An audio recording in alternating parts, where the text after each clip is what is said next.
राधे राधे मित्रों, आइए आज हम बात करते हैं कि शनिदेव यदि आपकी कुंडली के नवम भाव में बैठे हैं तो किस तरीके का परिणाम दें। शनि नवम भाव आपका किस चीज का भाव है? आपका भाग्य भाव है। पिता के साथ आपके संबंध कैसे होंगे?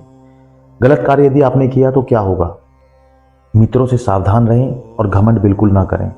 इन सब चीजों के ऊपर हम चर्चा करेंगे। नौकरी आपकी कैसी होगी, नौकरी के बारे में हम लोग चर्चा करेंगे। नौकरी करें या ना करें, और यदि नौकरी करें तो उसमें क्या हो सकता है, आपका खर्च कहाँ होगा, उसके बारे में भी आज हम लोग चर्चा करेंगे। और भी बहुत सारी चीजें हम लोग डिस्कस करेंगे। वीडियो को विस्तार से चर्चा करेंगे। यदि आपने चैनल को अभी तक सब्सक्राइब नहीं किया तो प्लीज सब्सक्राइब कर लीजिए। वीडियो की शुरुआत करते हैं। देखिए, नवम भाव आपका कौन सा होता है? देखिए, कुंडली यदि लगन कुंडली है तो ये वाला जो ट्रेंगल होता है, ये कोने का जो आपका हिस्सा होता है, इसको हम नवम भाव बोलते हैं। और यदि यहाँ पर श लिखा हुआ है, शनि देवता तो यहाँ पर बैठे हैं। अब यहाँ पर बैठकर शनि देवता क्या करते हैं? देखिए, ये भाव आपका भाग्य भाव होता है, और जब भाग्य भाव में स्वयं शनिदेव बैठे हैं तो आपका भाग्य चमकेगा। परंतु इस भाव में आपके पिता तुल्य व्यक्ति, आपके बड़े बुजुर्ग, आपके उस्ताद, आपके टीचर्स, इन लोगों को भी देखा जाता है। यहाँ पर बैठकर शनिदेव उन लोगों के साथ आपके संबंध खराब करते हैं, चाहे वो आपके पिता हों, चाहे आपके बड़े बुजुर्ग हों, आपके उस्ताद हों, टीचर्स हों, उन लोगों के साथ आपके रिलेशन खराब हो जाते हैं।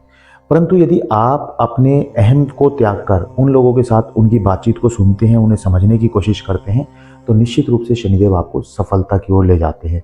परंतु यदि आप उनके साथ अच्छे संबंध नहीं स्थापित कर पाए तो शनिदेव आपको नुकसान भी पहुंचाते हैं, आपको हानि का सामना करना पड़ता है, क्योंकि शनिदेव आपके स्वयं नवम भाव में बैठे हैं। और शनिदेव आपसे अपेक्षा करते हैं कि आप घमंडी ना हो। आप, क्योंकि शनिदेव के हाथ में मैंने बताया था तराजू है, वो किसी भी कार्य को करते हैं तराजू हाथ में लेकर बात करते हैं। आपकी गलती है तो आपको उसका परिणाम इस तरह का मिलेगा, आप सही चल रहे हो तो आपको सही का हिसाब से परिणाम मिलेगा। शनिदेव न्याय के देवता हैं, हमेशा न्याय की बात करते हैं, न्याय से चलते हैं, और आपसे भी अपेक्षा करते हैं कि आप अनुशासन में रहें। परंतु यदि आप अनुशासन में नहीं हैं, अपने बड़ों के साथ, अपने उस्ताद के, अपने टीचर्स के साथ आपने संबंध स्थापित अच्छे नहीं किए तो आपको हानि का सामना करना पड़ेगा। अब शनि की तीसरी दृष्टि के बारे में बात करते हैं। शनिदेव कुंडली में बैठकर 4 जगह पर इफेक्ट डालते हैं। एक तो जहां वो खुद बैठे हैं वहां पर एक तीसरी दृष्टि शनि की, एक सप्तम दृष्टि और एक दशम दृष्टि शनि की होती है। इन दृष्टियों से भी शनिदेव उन भाव को, उन घरों को भी देखते हैं और उनके ऊपर भी इफेक्ट डालते हैं। शनि की तीसरी दृष्टि आपके जाती है लाभ भाव पर। अब शनि आपको लाभ देंगे। कई बार ऐसा होता है बिजनेस में, अचानक आपको तरक्की मिल गई, अचानक लाभ हो गया, आप जिस नौकरी को कर रहे हैं वहां आपको प्रमोशन बहुत अच्छा मिल गया। लेकिन प्रमोशन या तरक्की मिलने के बाद घमंड नहीं करना है। यदि आपने घमंड किया तो आप वापस तैयार रहें उसी स्टेज में जाने के लिए, या उससे भी नीचे स्टेज पर जाने के लिए आप तैयार रहें। यदि घमंड नहीं किया तो और ऊपर जाने के लिए आप तैयार रहें।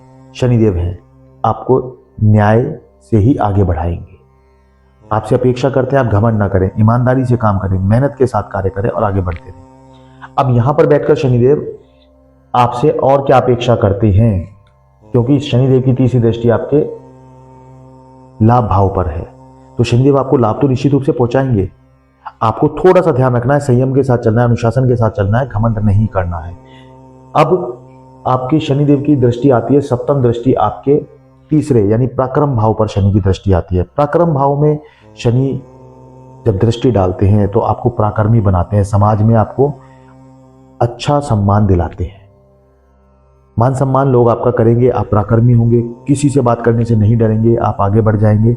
लेकिन आपको गुस्सा नहीं करना है, लोगों के साथ पॉजिटिव व्यवहार करना है, गलत व्यवहार नहीं करना है, समाज में लोगों को चीट नहीं करना है, उनके साथ धोखा नहीं करना है। यदि आपने ऐसा कुछ करने की कोशिश की तो मैं फिर कह रहा हूं, शनिदेव के हाथ में तराजू है, न्याय के देवता है, आपको नुकसान पहुंचा देंगे।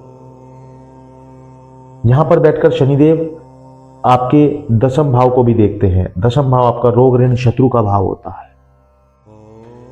आपको रोग का सामना करना पड़ेगा और रोग के ऊपर आपके खर्च भी होगा। किस तरह का रोग शनिदेव देते हैं? आपको हड्डियों का दर्द दे सकते हैं, या कोई चोट का दर्द आपको दे सकते हैं जो कोई बचपन में आपको लगी हो, आपको बाद में कोई एक्सीडेंट हुआ हो, उस तरह की चीजों का आपको सामना करना पड़ सकता है। शनिदेव बैठे हैं, छोटा छोटा रोग चोट आपको देंगे और उसका निवारण भी देंगे। ऐसा नहीं है कि आप बहुत लंबे समय तक एक ही बीमारी से पीड़ित रहेंगे। थोड़े थोड़े समय के बाद आपको कोई अन्य बीमारियां लग सकती हैं, लेकिन उनका समाधान भी आपको साथ के साथ मिलता रहेगा। ऐसा नहीं है कि आपको बीमारी लग गई तो उसका समाधान नहीं मिलेगा, क्योंकि शनिदेव दृष्टि बनाए हुए हैं आपके रोग भाव पर, तो शनिदेव आपको रोग तो जरूर देंगे। आपकी हड्डियों का दर्द, आपकी बॉडी में पेन, आपको कोई बचपन की बीमारी, उस चीजों से आपको तकलीफ देंगे, परंतु ऐसा नहीं है कि उसका इलाज नहीं होगा। ऋण, यदि आप किसी भी अपने कार्य से संबंधित या किसी चीज से संबंधित लोन ले लेते हैं तो वो लोन भी शनिदेव आपका आसानी से उतरवा देते हैं। एक चीज का विशेष ध्यान रखें, लोन लेने के बाद कोई भी गलत कार्य ना करें। गलत कार्य किस तरह का बोल रहा हूं मित्रों, आपने लोन ले लिया और लोन को आपने जिस कार्य के लिए लिया था उस कार्य में न लगाकर आपने जुए में लगा दिया, सट्टे में लगा दिया, दोस्तों के कहने में आपने किसी और चीज में लगा दिया, तो आप नुकसान कर लोगे। आपको नुकसान का सामना करना ही पड़ेगा, क्योंकि आपने जिस कार्य के लिए लोन लिया था उस कार्य में आपने नहीं लगाया है, आपने दूसरे कार्य में लगा लिया और उस कार्य से आपको नुकसान होना शुरू हो जाता है। जिस कार्य के लिए लोन लिया है उसी में लगाएं, कर्ज लिया है उसी कार्य में लगाएं और वहां से आपको निश्चित रूप से सफलता मिलेगी।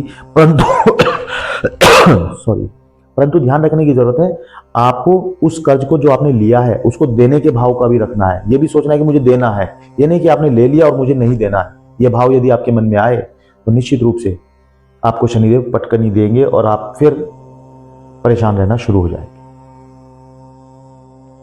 मित्रों से सावधान रहें। ये लाइन मैंने क्यों लिखी है, इसलिए लिखी है क्योंकि आपके मित्र ही आपको गलत सलाह देते हैं, जिस कारण से आपके शत्रु पैदा होते हैं, या आपका मित्र जो आपका है वही आपका शत्रु बन जाता है। आप सावधान रहें कि मेरे इर्द गिर्द जो मेरे दोस्त हैं, मेरे मित्रगण हैं, कहीं वो गलत तो नहीं चल रहे, कहीं वो गलत रास्ते पर तो नहीं चल रहे, क्या मैं उनके गलत रास्ते को फॉलो तो नहीं कर रहा हूं, कहीं वे मेरे गलत सलाहकार तो नहीं है। इन सब चीजों से सावधान रहें। वही मेरे शत्रु तो नहीं है, मैं ये भी स्पष्ट बोल रहा हूं। कई बार ऐसा देखा जाता है कि वही आपके खुद शत्रु बन जाते हैं, कहीं वही मेरे शत्रु तो नहीं है। इन सब चीजों का ध्यान रखें और फिर आप लाइफ में आगे बढ़े। एक चीज और कहना चाहूंगा मित्रों कि यदि शनिदेव आपके नवम भाव में बैठकर यहाँ पर दृष्टि बनाए हुए हैं, यहाँ पर दृष्टि बनाए हुए हैं, यहाँ पर दृष्टि बनाए हुए हैं, तो आपको लाभ तो देंगे। आपको नौकरी करनी है, नौकरी में आप तरक्की लेंगे, लेकिन नौकरी के साथ साथ आपको छोटा मोटा अपना बिजनेस भी जोड़ देना है, क्योंकि शनिदेव है, आपको नौकरी भी आपकी छुड़वाएंगे, नौकरी भी छुड़वाएंगे। और यदि आपने कोई बिजनेस किया हुआ है, कोई छोटा मोटा बिजनेस भी आपने चलाया हुआ है, तो आप निश्चित रूप से उसमें तरक्की प्राप्त कर लेंगे, आपको उसमें सफलता मिलेगी ही मिलेगी। क्योंकि नौकरी जब छूट जाती है तो आपको आपके पास दूसरा ऑप्शन होता है कि मेरे पास तो बिजनेस है, पैसे की इनकम का सोर्सेज मेरे पास है, और जब ऐसा कुछ रहता है तो आप तरक्की की ओर बढ़ जाते हैं। यदि आपने एक ही कार्य पर, एक ही नौकरी के ऊपर ही बेस्ड रहे, मैं ये नहीं कह रहा हूं कि आप नौकरी के साथ बहुत बड़ा बिजनेस करें, छोटा मोटा बिजनेस आप कर सकते हैं, छोटा मोटा कार्य ऐसा कर सकते हैं कि जिससे यदि आपकी नौकरी छूट जाती है तो आप परेशान ना हो, आपकी जो दैनिक खर्चे हैं वो आप आसानी से निकाल सके। ऐसा सोर्स आपके पास होना चाहिए, क्योंकि शनिदेव हैं आपके साथ, आपको नौकरी में इस तरह की चीजें दे देते हैं। कई बार बहुत ज्यादा परेशान होने के कारण भी, हमें खर्च अधिक होने के कारण भी नौकरी से पूरा नहीं हो पाता, तो हमें अपना बिजनेस या अपना छोटा मोटा सेटअप लगा लेना चाहिए, जिससे हम थोड़ा बहुत अर्निंग करते रहें, हमारे खर्च निकलते रहें। तो मित्रों, यहाँ पर बैठकर शनिदेव आपके पिता के साथ, आपके गुरुजनों के साथ यदि आप अच्छे संबंध स्थापित करें तो आप तो बहुत ज़्यादा लाभ लेने के लिए तैयार रहें। नौकरी में आपको कैसे करना है वो सब चीज़ों पर हमने आज चर्चा की। वीडियो आपको कैसी लगी हमें ज़रूर बताएं। चैनल को यदि आपने अभी तक सब्सक्राइब नहीं किया तो प्लीज़ सब्सक्राइब जरूर कर ले, ताकि आपको और अच्छी जानकारी मिलती रहे। ज़्यादा से ज़्यादा लोगों को वीडियो शेयर करें, ताकि जिनके अपनों के मित्रों के भाव में शनि नवम में बैठे हैं या अन्य भाव में बैठे हैं, उनकी भी हमने वीडियो बनाई हुई है, उन वीडियोज़ को जरूर देखें। चैनल को सब्सक्राइब करें, लाइक करें और शेयर करें। धन्यवाद मित्रों।